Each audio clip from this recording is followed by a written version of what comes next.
ও আমার বাবারা, বৃদ্ধ বাবাজিরা, ও যুবকেরা, পর্দার আড়ালের মা বোনেরা, 27 বছরের যুবকের হুঙ্কারে মক্কা কাঁপতেছে। বেঈমানের হৃৎপিণ্ড কম্পন শুরু হয়ে গেল। তোমার কত বছর বয়স? তুমি কি শোনো নাই? আমার রসুলকে সন্ত্রাসী বলে গালি দেয় একদল। তুমি কি শোনো নাই? এ জমিনে কাদিয়ানী নামের আল্লাহর বান্দারা আমার রসুলকে শেষ নবী মানে না। তুমি কি শোনো নাই? আমার নবীর ছবি অঙ্কন করে ব্যঙ্গ করে। তোমার অন্তরে যদি কম্পন হইতো, প্রতিবাদের রাস্তায় নেমে যাইতা আর একা একা তওবা করতা। বেঈমানেরা নবীরে গালি দিলে মনে সহ্য হয় না। আমি নবীর আশিক হইয়া দাড়ি কেটে রসুলকে কেমনে কষ্ট দেই। ও আমার কলিজার যুবক, আম্মা জান আয়েশা রাদিয়াল্লাহু আনহা বলেন, আমার হুজরায় রহমতের নবী বসে বসে কান্না করেন। আমি আয়েশা ভয় পেয়ে গেলাম, রহমতের নবী আমার হুজরায় বসে কান্না করেন কেন? নবীর কাছে আদবের সাথে জিজ্ঞাসা করলাম। রহমতের নবী বললেন, হে আয়েশা, হাসরের ময়দানের কথা মনে পড়ে গেছে। আমার গুনাহগার উম্মতের কি হালাত হবে? কিয়ামতের ময়দান এমন অবস্থা হবে, কেউ কারো পরিচয় দিবে না। উলঙ্গ অবস্থায় সব হাসরের ময়দানে দাঁড়াবে। সূর্যের গরমে জমিনটা তামা হয়ে যাবে। জাহান্নামের চিৎকারে হাসরের ময়দান থরথর করে কাঁপতে থাকবে। আল্লাহকে বলবে, আল্লাহ, বেনামাজি গুলো কই? বেপরদাওয়ালারা কোথায়? দাড়ি কামানেওয়ালারা কোথায়? গুনাহগারেরা আমার পেটে দেয়, আমি জাহান্নামের পেটে ক্ষুধা। আল্লাহ বলবেন, অপেক্ষা কর, জাহান্নাম বিচারটা করার পরে খানা দিব। মায়ার নবী বলেন, আয়েশা, এমন হালাত হবে হাসরের মাঠে, এমন কঠিন। নবীজি বলেন, লা তাআতা লি মাখলুকিন ফি মাসিয়াতিল খালিক। আল্লাহকে অসন্তুষ্ট করে পৃথিবীর অন্য কারো হুকুম মানা যাবে না। কিন্তু আমরা তো পদে পদে প্রত্যেকটা জায়গায় আমরা আল্লাহর বিরুদ্ধে আচরণ করি। আত্মীয় স্বজনকে খুশি রাখার জন্য আমরা পাগল। যদি বলি, ভাই আপনি আল্লাহকে বেজার করলেন কেন?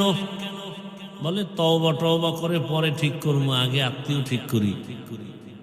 পরে আর তওবারও কপাল হয় না, আজরাইলের সাথে মোলাকাত হয়। এখন কথা হলো, দুনিয়ার সবাইকে বেজার করা যাবে, আল্লাহকে বেজার করা যাবে না কেন? বলে, দুনিয়ার সবাই আমাদের সামান্য সময়ের জন্য আপন, কিন্তু আসল আপন আমার আল্লাহ। আল্লাহর মতো নিঃস্বার্থ আমার আপন আর কেউ নাই। জমিনের মধ্যে যাদেরকে আমি আপন দেখি সব স্বার্থপর। দুইটা লোক আমি বের করেছিলাম, এদের কোনো স্বার্থ নাই, কিন্তু আমার জন্মভূমিতে তাকায় দেখলাম এদেরও স্বার্থের কোনো শেষ নাই। একজন হলেন আমার মা, আর একজন আমার বাবা, কিন্তু এরাও স্বার্থের পেছনে দৌড়ায়।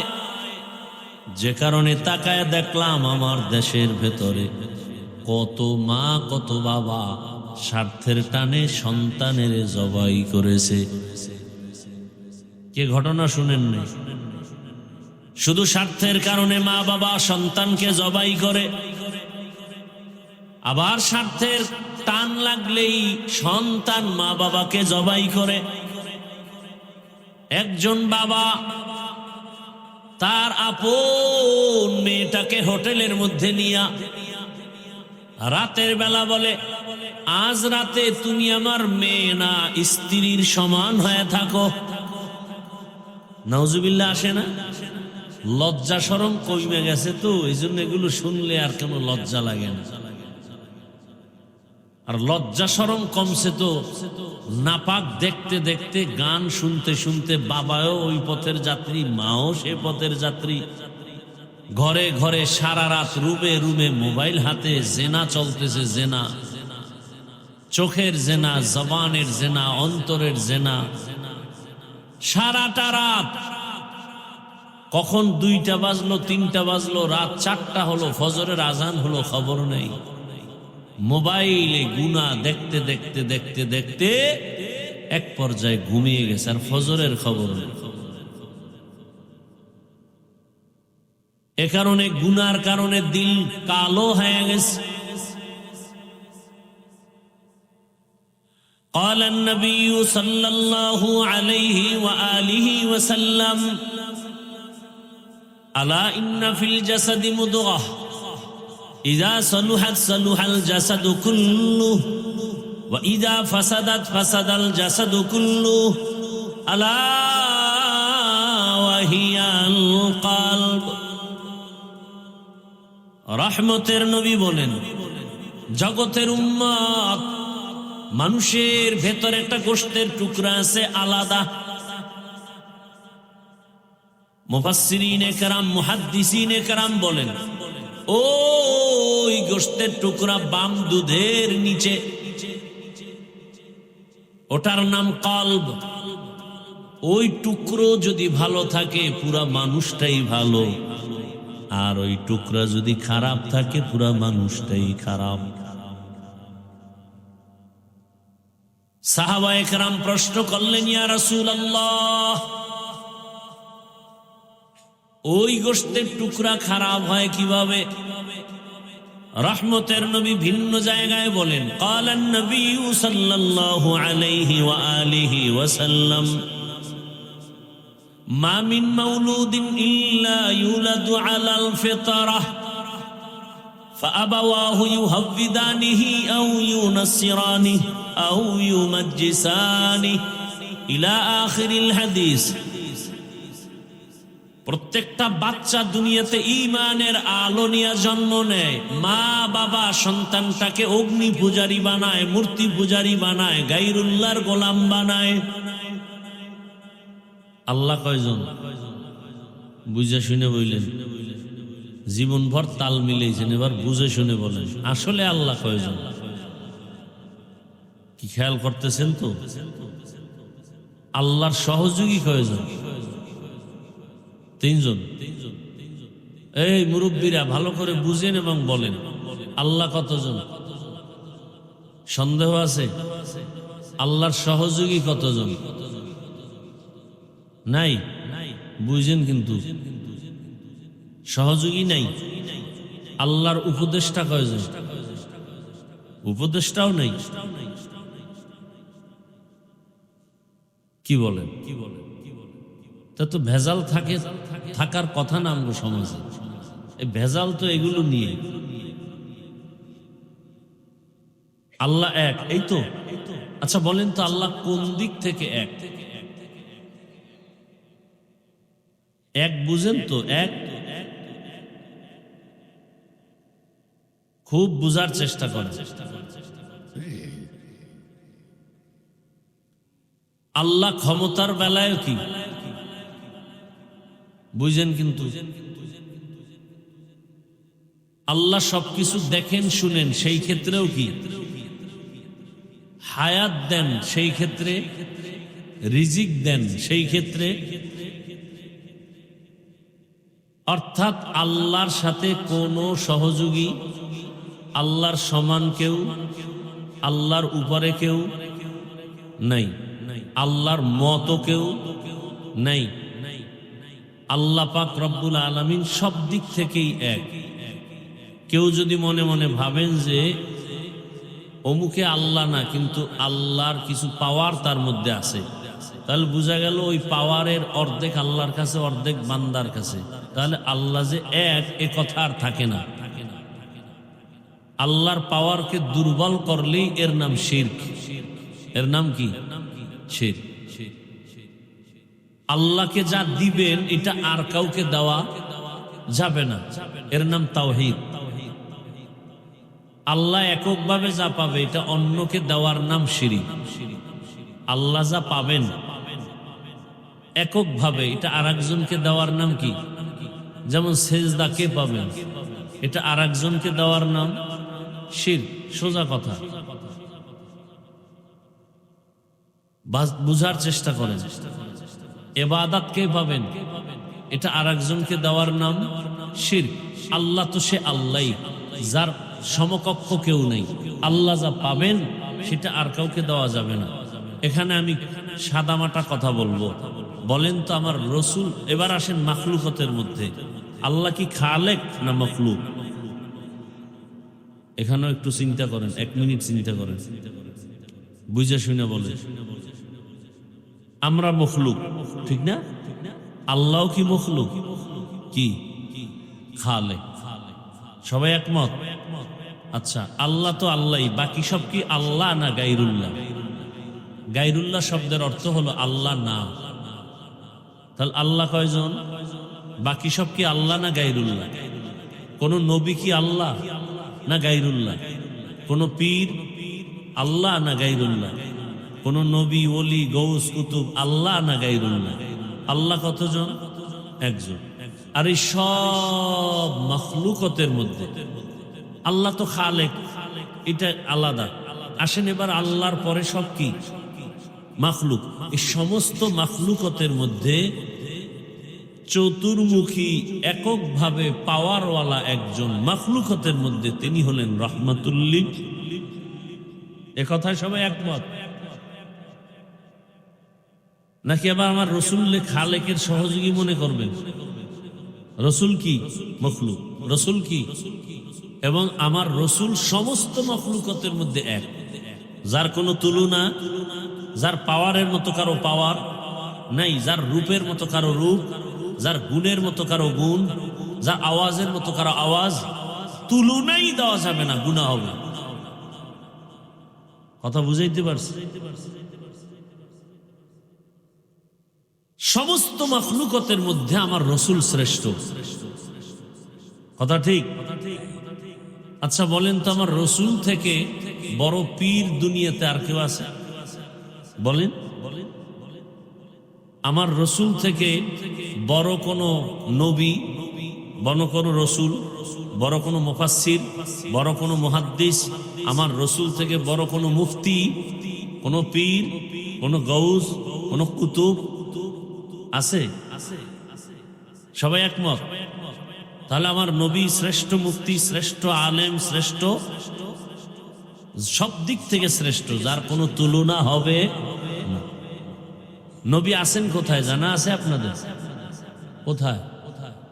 মদিনাতুল মুনাওয়ারা। জিন্দা অবস্থায় থাকবেন কিয়ামত পর্যন্ত, নামাজের হালাতে সেজদারত অবস্থায় আল্লাহর মারিফতের মজা নেবেন। দুনিয়াতে বহু মাজার আছে না নাই? আমার রসুলের মাজার থেকে দামি মাজারের নাম কি বলেন? বুঝেন নাই? বুঝছেন ভালো করে? রসুলের মাজারের থেকে দামি মাজার নাই কেন? ইব্রাহিম নবীর মাজার, ঈসা নবীর মাজার, মুসা নবীর মাজার নাই? বড় পীর আব্দুল কাদের জিলানী রহমতুল্লাহ আলাইহির মাজার, আজমিরের মাজার, শাহজালালের মাজার, শাহপরানের মাজার কি রসুল থেকে দামি না? বুঝেন সবাই? আচ্ছা, মদিনার দরবার থেকে দামি কোন দরবার আছে কিনা বলেন? এই কথাগুলো লিখে রাখবেন, তাহলে ঝামেলা কম হবে। রসুলকে তো সবাই আমরা সম্মান দিতে চাই না, কিন্তু এই কথাগুলো মনে রাখবেন। খালি সম্মান দিতে চাই চাই বললে হবে না, এই কথাগুলো অন্তরে ধারণ করবেন। দুনিয়াতে যত বড় পীর সাহেব হোক না কেন, আমার রসুলের সমান, যত বড় মাজার থাকুক না কেন, আমার রসুলের মাজার থেকে দামি কোনো মাজার, যত বড় দরবার শরীফ হোক না কেন, আমার মদিনার দরবার থেকে দামি কোনো দরবার নেই। এটা আমাদের দলিল, এটা আমাদের মূল। আমার রসুলের মাজারে, আমার রসুলের মদিনার দরবারে যা চলবে না, দুনিয়ার আর কোথাও তা চলতে পারে। সহজ হিসাব, কিলাকিলি নাই, ঝগড়া নাই, দলিল নাই, বহাস নাই। এই বহাস কইরা কোনো সমাধান হয় না, হয়েছে এ পর্যন্ত হয় না। অতএব সহজ কথাগুলো মনে রাখবো, আল্লাহ বুঝার তৌফিক দান করে। রাগ করতেছেন নি আবার? আমি কিন্তু পীরের মুরিদ, এবং বাংলাদেশে আমি এমন চ্যালেঞ্জ দিয়া বলি, যারা ওলিয়া উলিয়া বলে মানি না, ওরা কোরআন মানে না, ওরা বুখারী শরীফ মানে না, এরা ভণ্ড। এদেরকে যারা ভণ্ড বলবে না তারাও ভণ্ড। কথা বুঝতে পারছেন? আল্লাহ, তাহলে দুনিয়ার সবাইকে বেজার করা যাবে, আল্লাহকে বেজার করা যাবে না। এলো হাদিসের তরজমা, ব্যাখ্যা। আসেন আয়াত নিয়ে কিছু কথা বলি। তো আল্লাহকে বেজার করা যাবে না কেন, এটাও কিছু বলছি, যে দুনিয়ার সবাই স্বার্থপর, আমার আল্লাহর কোনো স্বার্থ আছে? আল্লাহ যদি স্বার্থপর হইতেন, তাহলে আমরা যারা বেঈমান তো বাদ, আমরা যারা মুমিন মুসলমান দাবি করি, আল্লাহর দেয়া পানি, আল্লাহর দেয়া বাতাস, চাঁদের আলো, সূর্যের আলো, জমিনের ফসল, গাছের ফল, আল্লাহর দেয়া সব কিছু ভোগ করি। এরপরে আবার আল্লাহর বিরুদ্ধে কথা বলি, আল্লাহর হুকুমের বাহিরে চলি। আমাদের মধ্যে এরকম কেউ নাই? আল্লাহ যদি স্বার্থপর হইতেন, ঘুমের মধ্যে আল্লাহ তাআলা আমাদেরকে সজাগ হওয়ার সুযোগ আর দিতেন না। আল্লাহ তাআলা বলেন, আমি স্বার্থপর না। দুনিয়াওয়ালারা দিতে চায় আবার দেয় না, দিতে গেল মনের মতো দেয় না, আবার যতটুকু দেয় আবার এটার খোটা দিয়া জাল মিটায় দেয়। আর আমার আল্লাহ কেমন? আমার আল্লাহ বলেন, দুনিয়াওয়ালারা দেয় দেয় বলে দরজা খুলে আবার লক করে দেয়, মনের মতো দেয় না, যতটুকু দেয় আবার খোটা দেয়। আর আমার আল্লাহ এমন দয়ার মালিক, এত পরিমাণ আল্লাহ দেন, এক সেকেন্ডের জন্য কোনো দরজা বন্ধ রাখেন নাই। বেঈমানেরাও চাইলে পাবা, আসো। মুমিনেরাও চাইলে পাইবা, কোনো বাধা নাই। সমুদ্রের মাঝে গিয়া যদি ডাক দাও, সেখানে আমার আল্লাহ হাজির। রাতের গভীরে ডাকো, কেউ শুনবে না, কে শুনবেন? নারীরাও ডাকো, আল্লাহ দিবেন, হাজির। আল্লাহর দরজা কারো জন্য বন্ধ করেন নাই। বেঈমানেরা চাইলেও পায়, মুমিনেরাও চাইলে পাবে। আল্লাহ তো দিয়া দিছেন, কেন? এটা পরীক্ষার হল।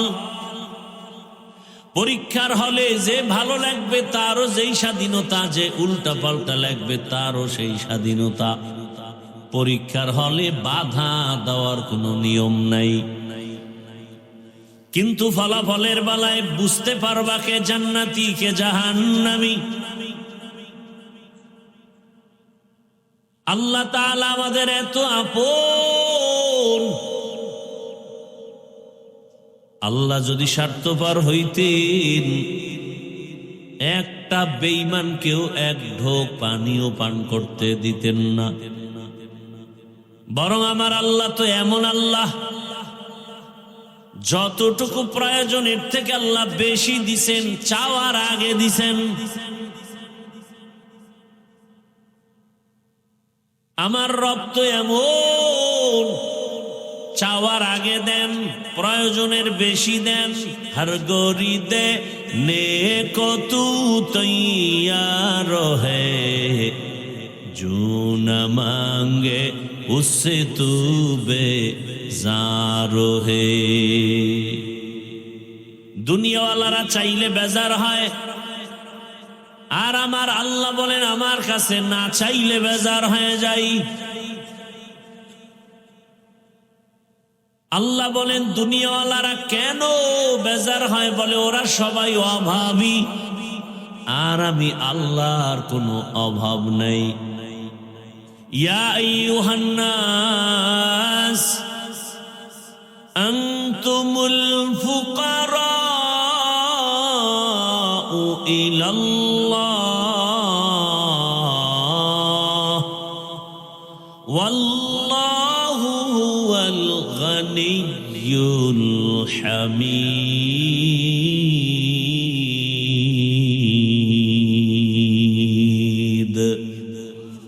गर तवक्कुल मी कुनी हर सुबह शाम, मेरा सानद रिज़्क़ तू अज़ला मकाम, जुज़बा हक़ ची ज़ेमखा अज़ इंसो जा, फज़ले उ आमस्ते दर जुमला जहां। भाईरा আমার আল্লাহর মতো আপনার কেউ নাই। আল্লাহ আমাদের এত আপন, আল্লাহ আমাদের এত মায়া করেছেন, আমার আব্বা আম্মা এই পরিমাণ মায়া করেন নাই।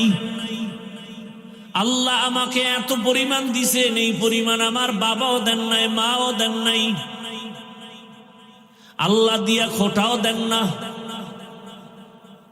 বরং আল্লাহ দিছেন তো মনের মতো, যা দরকার দিছেন আরো দেওয়ার জন্য। আবার আমাদের ডাকে আয়, আরো কি চাও? ফজরের সময় ডাকছে আসো, আসো নাই, আল্লাহ রাগ করেন না। আবার জোহরে ডাকলেন আসো, জোহরে যাও নাই, আবার আসরে ডাকলেন আসো, আসরে যাও নাই, মাগরিবে ডাকছেন আসো। তুমি হাজিরা দাও না, আবার এশায় ডাকলেন আসো। বান্দা এক বেলাও হাজিরায় যখন যায় নাই, আল্লাহ রাগ করেন নাই। আবার আল্লাহ কয় এবার আমি রেডি, তোর কাছে আসতেছি। অতিও গভীর হয় রজনী যখন, নীরবে প্রভুর নাম জপিও তখন। প্রভুর করুণা যদি পাইবারে চাও, গভীর রাতে উঠে প্রভুর গুণগান গাও। 5 বার তোরে ডাকা হলো, তুই আসো নাই। আল্লাহ এখন নিজে আসছেন প্রথম আসমানে। কোথায়, কখন আসছেন? কখন কখন? রাতের গভীর, যখন আসমান নীরব, জমিন নীরব, মাছ ঘুমায়, ঘরের সব মানুষ ঘুমায়, ওই সময় লাইনটা বড় ক্লিয়ার। আল্লাহ তাআলা ডাকেন আর বলেন আলামিন মুস্তাগফিরিন, কার গুনার বোঝা বাড়ি, ক্ষমা চাও, আমি ক্ষমা করে দিব। এরে নবীর উম্মতের দল, আমাদের কপাল এত ভালো যে আমরা আল্লাহও পেলাম, আমরা একজন রসুলও পেলাম। আল্লাহ আমাদের জন্য দয়াময়, রসুল আমাদের জন্য দয়াময়। কেমন দয়াময় আমার রসুল! অন্য নবীর উম্মতেরা গুনাহ করলে ঘুমের মধ্যে চেহারাটা পাল্টায় যেত। বনি আদম, সারা রাত মোবাইল চালাও, গুনাহ করো, হাতের গুনাহ, চোখের গুনাহ, জবানের গুনাহ, এত পরিমাণ গুনাহ করি, মনে হয় যেন ঘুমের মধ্যে আমাদের চেহারা পাল্টায় যাবে। দয়াময় আল্লাহ রহমতের নবীর উম্মত হওয়ার বরকতে চেহারাটা পাল্টায়া দেন নাই। কিন্তু কপাল খারাপ। ও আমার যুবক, যেই রসুলের মুহাব্বতের উম্মত হওয়ার কারণে চেহারাটা পাল্টায়া দিলেন না, ওই জাতি আজও পর্যন্ত আমার রসুলকে ভালো করে চিনে না। আমার রসুলের যদি চিনতি, দাড়ির মধ্যে অস্ত্র লাগাইতে পারতি না। তুকু যাও সুন্নতে আহমদ কুজা, বা মুহাম্মদ কাইবুয়াদ নিসবত তোরা মান আহাব্বা সুন্নতি কৌলে রসুল মজদায়ে কানা মাই হাম কুন কবুল। ও গো নবীর উম্মতেরা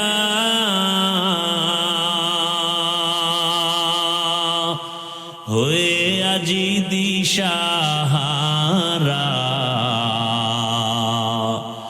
কোরআন হাদিসের চলো যখন যাহা চায় মনে, নবী বিনে কে তরাবে পুলসিরত মিজানে, নবী বিনে কে তরাবে পুলসিরত মিজানে।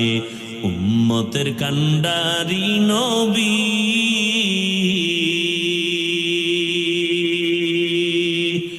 কাঁদছেন উম্মতের লাগি, এখনো কাঁদেন নবীজি শুয়ে মদিনার পানে, নবী বিনে কে তরাবে পুলসিরত মিজানে, নবী বিনে কে তরাবে পুলসিরত মিজানে। নবী আমার জীবন ভারে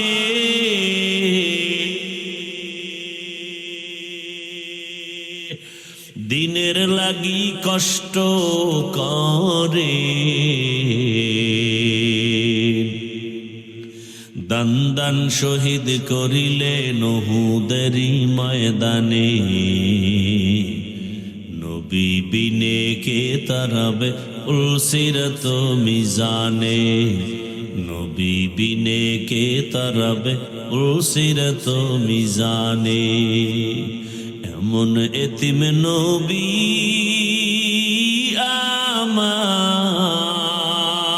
আমার, পিতা মাতা নাই যে তাহার, তারপরেও কত মারা মারলো তাকে দুশ্মনে, নবী বিনে কে তরাবে পুলসিরত মিজানে, নবী বিনে কে তরাবে পুলসিরত মিজানে। ইমামুল আউয়ালিন আল আখিরিন বহরে সদকা রহমাতাল লিল আলামিন, সৈয়দুল কাউনাইন খাতমুল মুরসালিন আখির আমদ বুদে ফখরুল আউয়ালিন। এরে নবীর আশিক, বাবারে চিনছো, বাবার জন্য পাগল,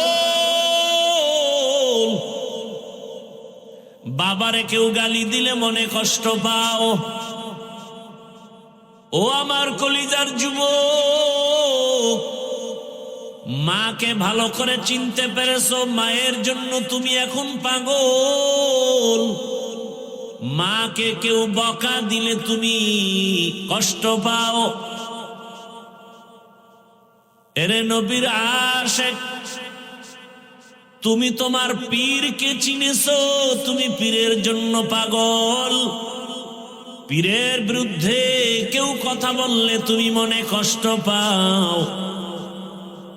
ও আল্লাহর বান্দারা, ও পর্দার আড়ালের মা বোনেরা, সারা দুনিয়ার পীর ওলি আব্দুল গাউস কুতুব সাহ মুফতি মুহাদ্দিস যদি এক পালায় রাখা হয় আমার রসুলের সমান হবে? অথচ আমার রসুলের বিরুদ্ধে যদি কেউ কথা বলে, তোমার অন্তরে কষ্ট যদি না লাগে, তুমি বুঝে নাও তুমি নবীর এখনো খাঁটি উম্মত হতে পারো নাই। খলিফাতুল মুসলিমিন ওমরে ফারুক রাদিয়াল্লাহু তাআলা আন 27 বছর বয়স, তরবারি নিয়ে দৌড়ায় আমার রসুলকে জবাই করবে। কয় বছর? 27 বছরের যুবক তরবারি নিয়ে দৌড়ায় আমার রসুলকে জবাই করবে। রহমতের নবীর সামনে যাইয়া চেহারা মুবারক দেখা মাত্র দিলটা নরম হয়ে গেছে। তরবারিটা ফেলে বলেন, ইয়া রাসূলুল্লাহ, বেয়াদবি ক্ষমা করবেন, আমাকে তাড়াতাড়ি কালেমার রশি গলায় পড়ায়া দেন। ওমরের হাত আমার রসুলের হাতে লাগলো। কেমন যেন মোবাইলের চার্জারটা বিদ্যুতের সুইচে লাগাইলেই চার্জ আসতে থাকে। আবার এমন চার্জার আছে যার নাম ফাস্ট চার্জার, 1.5 ঘন্টার চার্জ তোমার 20 মিনিটে হয়ে যায়। গোটা দুনিয়ার মধ্যে আমার রসুলের পাওয়ার এত পরিমাণ বেশি আল্লাহ দান করেছেন। রহমতের নবী নজর দেয়, জাহান্নামী মানুষ জান্নাতি হয়ে যায়। রহমতের নবী নজর দেয়, দুশ্মন আমার নবীর কাছে ক্ষমা চায়। ওমরের হাত আমার রসুলের হাতে লাগছে, তো এমন পাওয়ার, ওমরের পাওয়ার এত বেশি বেড়ে গেল। 27 বছর বয়স, তরবারিটা নিয়া বাইতুল্লাহর পার্শ্বে হাতিমে কাবা, ওখানে দাঁড়াইয়া 27 বছরের যুবক তরবারি নিয়া দাঁড়ায় হুঙ্কার দিয়া কয়, এই মক্কার কাফের মুশরিকেরা, আয়, মুহাম্মদের বিরুদ্ধে যদি একটা কথা বলতে চাও, আমি ওমরের তরবারির সামনে দাঁড়াও, মুহাম্মদের প্রয়োজন হবে না, ওমরের তরবারি যথেষ্ট। ও আমার বাবারা, বৃদ্ধ বাবাজিরা, ও যুবকেরা, পর্দার আড়ালের মা বোনেরা, 27 বছরের যুবকের হুঙ্কারে মক্কা কাঁপতেছে। বেঈমানের হৃৎপিণ্ড কম্পন শুরু হয়ে গেল। তোমার কত বছর বয়স? তুমি কি শোনো নাই? আমার রসুলকে সন্ত্রাসী বলে গালি দেয় একদল। তুমি কি শোনো নাই? এ জমিনে কাদিয়ানী নামের আল্লাহর বান্দারা আমার রসুলকে শেষ নবী মানে না। তুমি কি শোনো নাই? আমার নবীর ছবি অঙ্কন করে ব্যঙ্গ করে। তোমার অন্তরে যদি কম্পন হইতো, প্রতিবাদের রাস্তায় নেমে যাইতা, আর একা একা তওবা করতা। বেঈমানেরা নবীরে গালি দিলে মনে সহ্য হয় না, আমি নবীর আশিক হইয়া দাড়ি কেটে রসুলকে কেমনে কষ্ট দেই। তুমি আশিক, তুমি ভণ্ড, কিসের আশিক তুমি? আমার রসুলের কলিজায় তুমি আঘাত দিবা? লিখে রাখো, স্বর্ণাক্ষরে লিখে রাখো, গোটা দুনিয়ার মুফতিদের কাছে ফতুয়া চাও, যারা দাড়ি কাটে আর ছাটে সকলের গুনাহ সমান, কবিরা গুনাহ। যতদিন পর্যন্ত তওবা না করবে, কোনদিন একটা মোনাজাত কবুল হবে না। এবং 24টা ঘন্টার সেকেন্ডে সেকেন্ডে অল টাইম কবিরা গুনাহ, কবিরা গুনাহ, কবিরা গুনাহ, কবিরা গুনাহ। ও ঘুমাইয়া থাকলেও কবিরা গুনাহ লেখা বন্ধ নাই।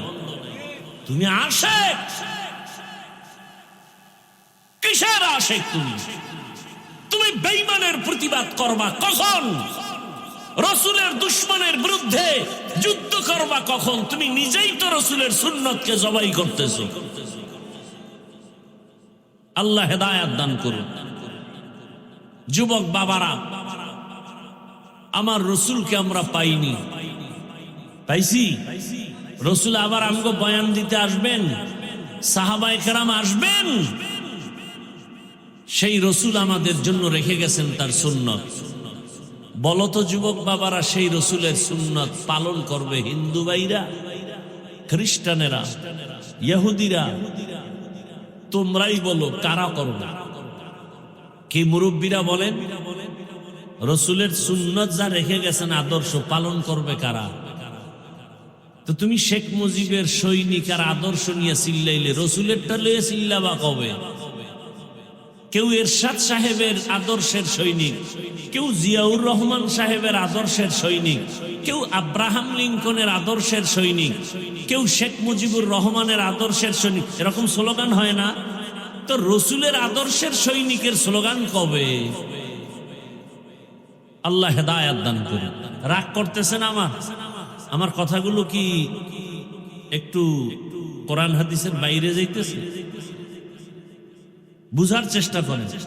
আপনি জিয়াউর রহমান সাহেবের আদর্শের স্লোগান দেন, আমার কোনো আপনার সাথে যুদ্ধ নেই, কথা বুঝেন নাই? আমার রসুলেরটা দিবেন না? আপনি একদিন স্লোগান দিয়ে রাস্তায় নামবেন না, আমরা জিয়ার সৈনিক, মুজিব সৈনিক বলে না? তা আপনি একদিন স্লোগানে নামবেন না, আমি রসুলের সৈনিক, আমার রসুলের বিরুদ্ধে যে কথা বলবে কল্লা ফালায় দেব? সেই হিম্মত আসে না, কারণ আপনি নিজেই তো রসুলের দরবারের অপরাধী আসামি।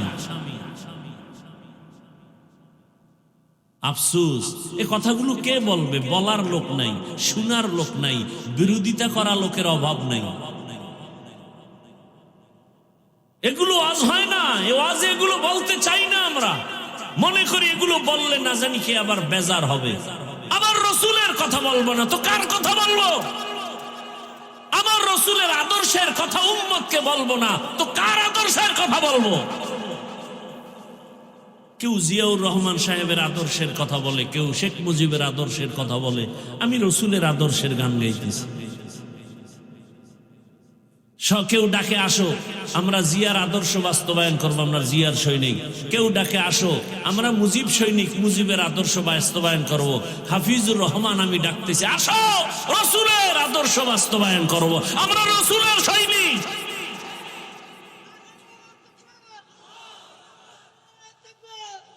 ভাইরা আমার, বেজার হইছেন নি মুরব্বীরা? উল্টাও তো অনেকে বুঝতে পারে, ভাই আপনার দাওয়াত, আলহামদুলিল্লাহ, আপনার বাড়ি, নওজুবিল্লাহ। উল্টা বুঝছে তো উপায় কি?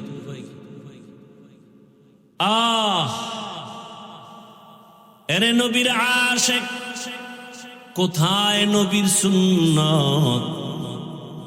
রসুলের একটা সুন্নতের আমল যদি করো, আমার নবীর আদর্শ এত সুন্দর, রসুল চ্যালেঞ্জ দিয়েছেন, নবীর আদর্শ যারা পালন করবে এদের ঈমানও যাবে না, সম্মানও যাবে না। মহামারী করোনায় দেখেন নাই, স্কুল বন্ধ, কলেজ বন্ধ, ভার্সিটি বন্ধ, চাকরি বন্ধ, ব্যবসা বন্ধ, দোকান বন্ধ, ফ্যাক্টরি বন্ধ, কিন্তু আল্লাহর রসুলের আদর্শের একটা মাদ্রাসাও বন্ধ হয় নাই। বানায় বলতেছি, জিন্দেগি মে বন্দগি তু করনা হে, জিন্দেগি মে বন্দগি তু করনা হে, जिंदगी बे बंदगी शर्मिंदा है, जिंदगी बे बंदगी शर्मिंदा है। यहाँ हम सब मुसाफिर, दिल ना लगा, अहले दिल की नजर से रूह करता जा,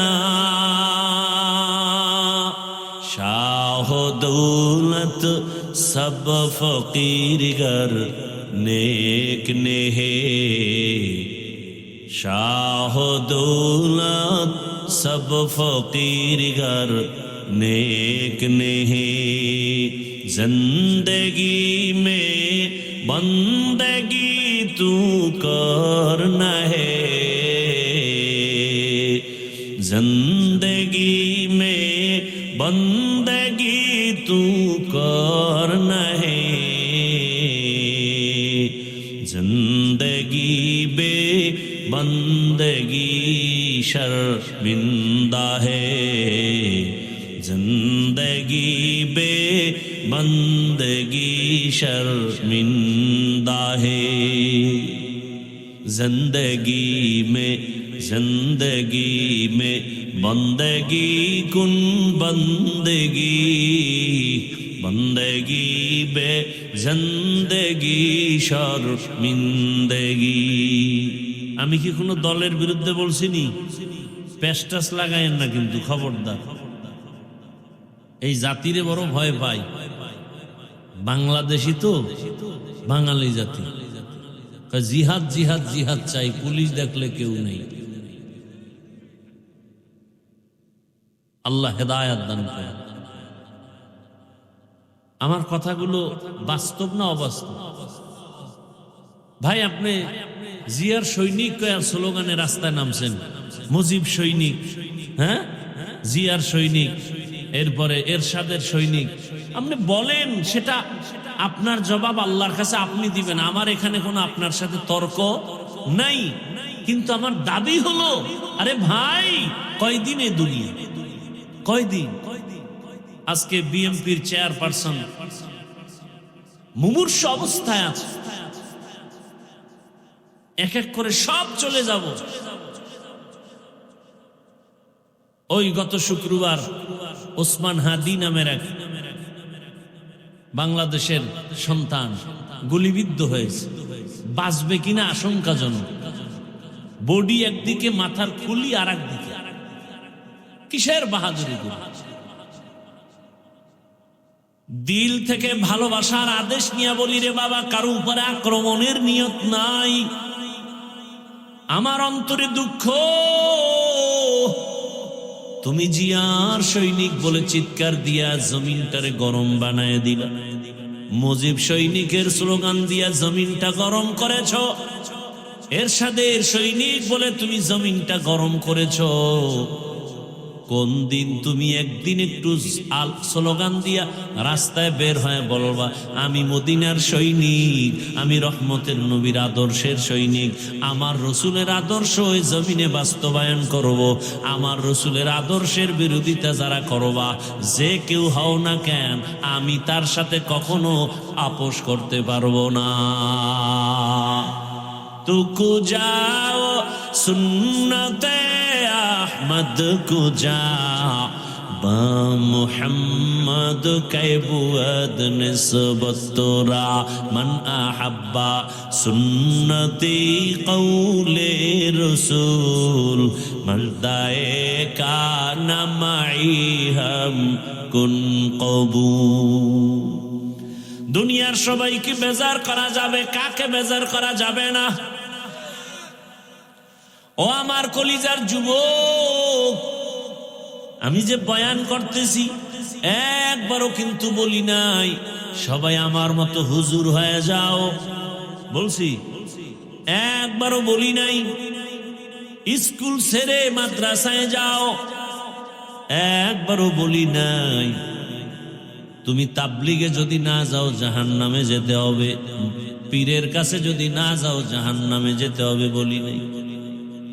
বরং আমি টাচ করি, যুবক বাবা, আমার দিল চায় তুমি ডাক্তার হও, ইঞ্জিনিয়ার হও, প্রফেসর হও, ওসি হও, ডিসি হও, এসপি হও, তুমি র্যাব, আর্মি, পুলিশ, বিডিআর হও, তুমি চাকরিজীবী হও, ব্যবসায়ী হও, তুমি একজন মেম্বার, চেয়ারম্যান, এমপি হও, তবে দাবি একটা, আমার বেয়াদব হইও না। কি হইও না? লিকুল্লি শাইইন জিনাতুন ফিল ওয়ারা ওয়া জিনাতুল মারই তামামুল আদাবি আজ খুদা খাহি মে তৌফিক আদব বেআদব মাহরুম গাশতাজ ফজলে রাও। বেয়াদব হইও না, কথার ব্যাখ্যা কি ভালো করে বুঝো রে বাবা। অনেক যুবক বলতে পারো, হাফিজ ভাই ডাক্তার হব, ইঞ্জিনিয়ার হব, বেয়াদব হব না, তার ব্যাখ্যা কি? ভালো করে শুনো, 3 জায়গায় বেয়াদবি করবা না।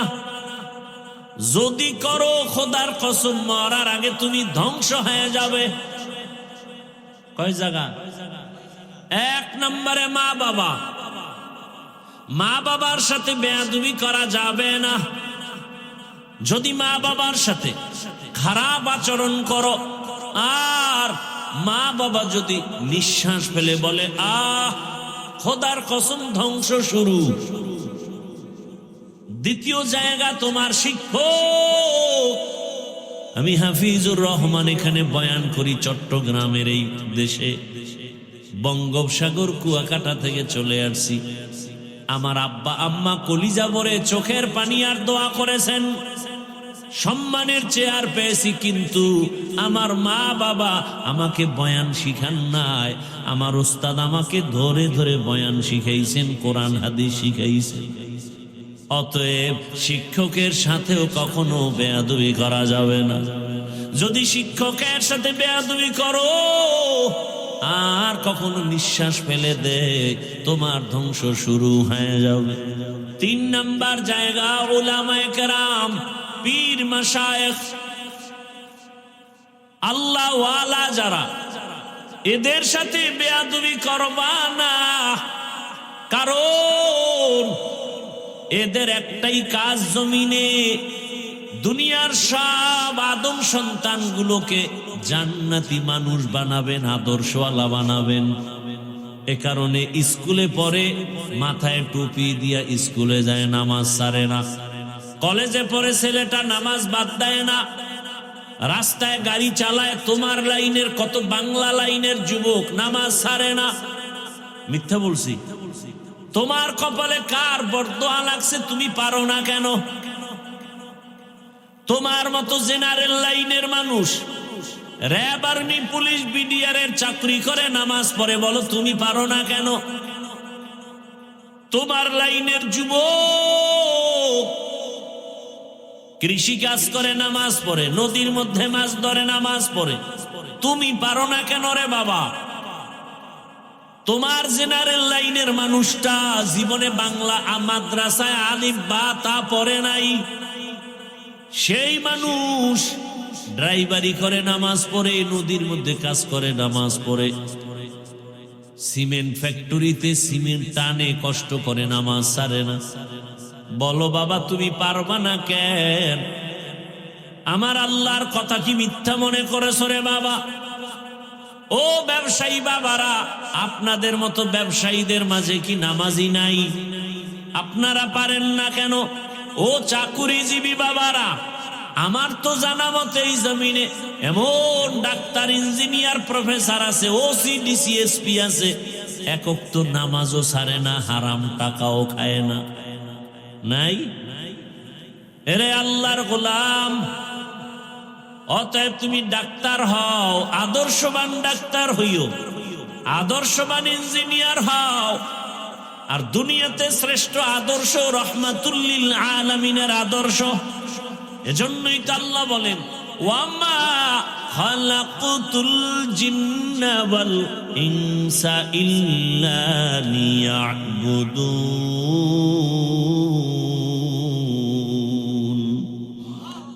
আল্লাহ তাআলা বলেন, এরে নবীর আশিক,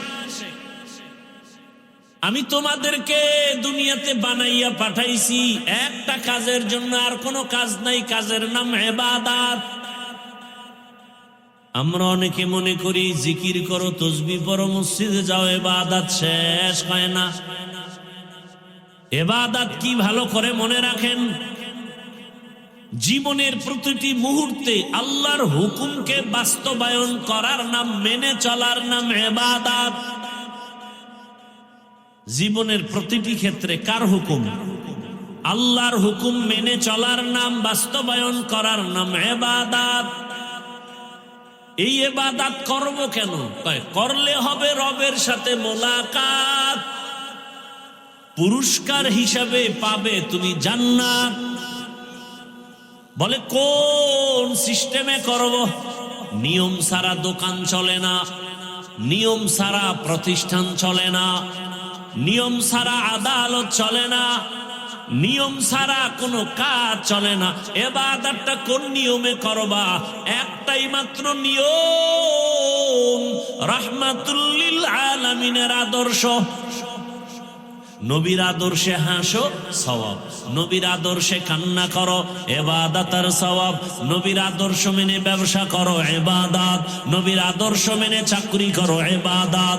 নবীর আদর্শ মেনে তুমি ঘুমাও, ইবাদত। নবীর আদর্শ মেনে বাজারে যাও, ইবাদত। নবীর আদর্শ মেনে তুমি খানা খাও, ইবাদত। নবীর আদর্শ মেনে বাথরুমে যাও, ইবাদত। নবীর আদর্শ বাদ দিয়া নামাজ পড়বা, ইবাদত হবে না।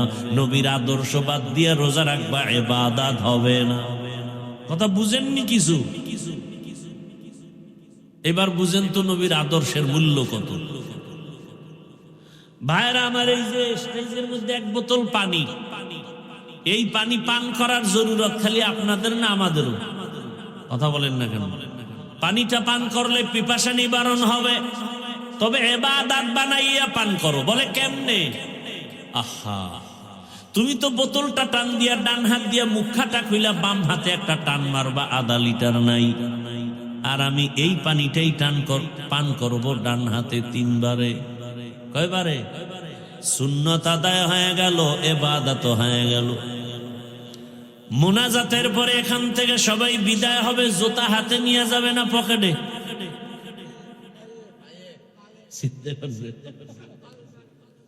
হুশ না, জুতা কিতে নিবে? পায়। রসুলের আদর্শ মতো জুতা পরেন। বলে কেমনে? এই সাফার জোরে আশিক দাবি করলে হবে? এই যা কই এটি মানো, তাহলে হাসরের ময়দানে রসুল সুপারিশ করবে। চালাকি জীবনে কম করো নাই বাবা। বহু চালাক ল্যাংটা হয়ে রাস্তায় ঘুরে, পাগল। সব ছাড়ো, বাস্তবে রসুলের সুন্নতের মালা গলায় লাগো। জুতা পরবা রসুলের আদর্শ অনুযায়ী, ডান জুতায় ডান পা আগে দাও, এরপরে বাম পাটা বাম জুতায় দাও। দোনো জুতা যখন দোনো পাও ঢুকে গেল, এবার যখন কদম দিবা, বিসমিল্লাহ বলে ডান পা দিয়া কদম শুরু করো। সুন্নাত। কোন পা আগে যাবে? ঘরে ঢুকবা ডান পা দিয়া, রসুলের আদর্শ, সুন্নাত, ইবাদত। ঘর থেকে বের হইয়া কোথাও যাবা, ডান পা আগে দিয়া বের হও, সুন্নাত। মানলে সুন্নি, না মানলে ভণ্ড। ভাইরা আমার, ভালো করে বুঝো। এখন আপনারা বাসায় গিয়া ফ্রেশ হবেন। ফ্রেশ হবে না? অনেকে ফ্রেশ হবে। ফ্রেশ হবে কেমনে? ওয়াশরুমে গিয়া, ওয়াশরুমে ঢুকে ফ্রেশ হবে। কি করবে? চেহারাটা ধুইবে, হাত ধুইব, পা ধুইব, খালাস। আমিও কিন্তু ফ্রেশ হব। আমি চেহারাটার চুলের গোড়া পুরাটা ধুয়ে নেব, হাতের কোন পর্যন্ত ধুইব, পায়ের গিরা পর্যন্ত ধুয়ে নিব। আমার ফ্রেশ হবে, ওযু হয়ে যাবে, সওয়াব হয়ে যাবে। কথা বুঝেন না? তাহলে ইবাদত বানায় করেন। আহা, রসুলের আদর্শ মানতে কি কষ্ট নাকি? অনেক সহজ। মাথায় টুপি পরবেন, দেখতেও সুন্দর, মাথা ঠান্ডাও থাকবে। এক দলকার টুপি পরলেই নাকি মাথা গরম। মাথা কেটে ফেলো, এই মাথা রেখে লাভ কি? কেন টুপি হালায় দিন, মাথা হালাম না। ভাইরা আমার, রাতের বেলা ঘুমাও, ওযু করে ঘুমাও, ডান কাতে ঘুমাও, দরুদ শরীফ পড়ে পড়ে ঘুমাও। যদি দরুদ পড়ে পড়ে ঘুমাও, আল্লাহর নাম নিয়ে ঘুমায়া যাও, তুমি ঘুমাইবা, কিন্তু ফেরেশতারা শুধু সওয়াব লিখবে, দরুদ আর জিকিরের সওয়াব। একটুখানি নেকের তরে রোজ হাসরের মাঠেতে, বাবা ঘুরবে ছেলের পিছে, ছেলে বাবার আগেতে। আহাতে মন কঠিন দিনেতে, নামাজ তোমায় ভুলবে না, ঠিক মতো পড়িলে নামাজ জান্নাত তোমার ঠিকানা। ঘুমের চেয়ে নামাজ ভালো, আর তুমি ঘুমাইও না। ঠিক মতো পড়িলে নামাজ জান্নাত তোমার ঠিকানা। আমার প্রাণের ভাই বোনেরা জলদি করে উঠে যাও, ওযু করে তাড়াতাড়ি নামাজ পড়তে লেগে যাও। আহা নবী বেনামাজির শাফাআত করিবেন না, ঠিক মতো পড়িলে নামাজ জান্নাত তোমার ঠিকানা। ঘুমের চেয়ে নামাজ ভালো, আর তুমি ঘুমাইও না। ঠিক মতো পড়িলে নামাজ জান্নাত তোমার ঠিকানা। ইবাদত হবে কার আদর্শে? নবীর আদর্শ মতো নামাজ পড়স ইবাদত। নবীর আদর্শ বাদ দিয়ে নামাজ পড়বা ইবাদত হবে না। একজনে মাগরিবের নামাজ 3 রাকাত ফরজে পেরেশান হয়ে গেল, বেজোর করে লাভ কি? আরো 2 সেজদা আল্লাহকে দিয়া আল্লাহরে রাজি কইরা 4 রাকাত বানাই, জোর হবে? চালাকি করলে নামাজ হবে? কেন হবে না? বলে রসুলের আদর্শের মধ্যে নাই। রসুলের আদর্শ ছাড়া তুমি যা করবা কোনোটার সওয়াব হবে না, ইবাদত হবে না। নবীর আদর্শ এত সুন্দর, মক্কার মানুষ ছিল বড় লম্পট, বড় চরিত্রহীন, এত খারাপ। মাত্র 13 বছর রহমতের নবীর আদর্শ পাইয়া তারা এত দামি হয়ে গেল। জিবরাইল আমিন আল্লাহকে যাও নবীর কাছে লিস্টি দিয়া দেও, 10 জনের নাম দিয়া দিলাম, এরা বিনা হিসাবে জান্নাতি। রহমতের নবীর আদর্শের কারণে মক্কার চূড়ান্ত চরিত্রহীন মানুষগুলো জান্নাতি হয়ে গেল। আপনাদের ইতিহাস জানা থাকলে বলেন, নবী যেই মানুষগুলোকে এত তাড়াতাড়ি জান্নাতি বানায় দিলেন, বেতের বাড়ি লাগছে কয় হাজার, গালি দিছেন কত শত। আহা, কেমন মায়ার নবী আমার! হায়াতের কোন এক মুহূর্তে জীবনে কাউকে একটা গালি দেন নাই। চিনেন নবীরে? চিনেনি না নবীরে? হুদা লাফাইতেছে, নবীরে চিনেন না? কেমন নবী আমার! রহমতের নবী জীবনে কোনো দিন একটা গালি তো দিবেন দূরের কথা, হাজারো গালি শুনছেন, জবাবও দেন নাই। কেমন রহমতের নবী কোনোদিন একটা মিথ্যা কথা জীবনে বলেন নাই। এমন কি নবীজি চোখ মোবারক গরম করে কারো দিকে তাকান নাই। কারণ আমার নবী যদি চোখ দুইটা গরম করে কারো দিকে তাকান, সাথে সাথে পুরিয়া ছাই হয়ে যাবে। কারণ আমার নবীর চোখ মোবারকে এই পরিমাণ পাওয়ার লাগান। রহমতের নবীর সুন্দর ব্যবহার, কাফের গুলো সব আমার নবীর কাছে এসে মাথা নত করেছে। ও নবীর আশিক, ও পর্দার আড়ালের মা বোনেরা, আপনাদের সন্তানদেরকে অনেক বয়ান শুনিয়ে গেলাম। আমি আপনাদেরকেও বলছি, মা, সন্তান আল্লাহ দান করেছেন। কত মানুষ বিবাহ করে সন্তান পায় না, কত জায়গায় দৌড়ায় তদবির করে, ডাক্তার দেখায়, সন্তান হয় না। আল্লাহ আপনাদের সন্তান দান করেছেন, অনুরোধ করে গেলাম একটা আদর্শ সন্তানের মা হয়ে কবরে যাইয়েন। সন্তানটাকে ডাক্তার বানাবেন বাধা নাই, ইঞ্জিনিয়ার বানাবেন বাধা নাই, তবে আদর্শবান বানাইয়েন। আদর্শবান ডাক্তার হবে, কোরআন পড়বে, রোগী দেখবে, নামাজ পড়বে, মা বাবার জন্য দোয়া করবে। ও আম্মা জান, আরে আদর্শ সন্তান বানাতে হলে আপনাকে আদর্শওয়ালা হতে হবে আগে। কারণ গাছ ভালো হলে ফল ভালো হয়, মা বাবার আদর্শ ভালো হলে সন্তানের আদর্শ ভালো হয়।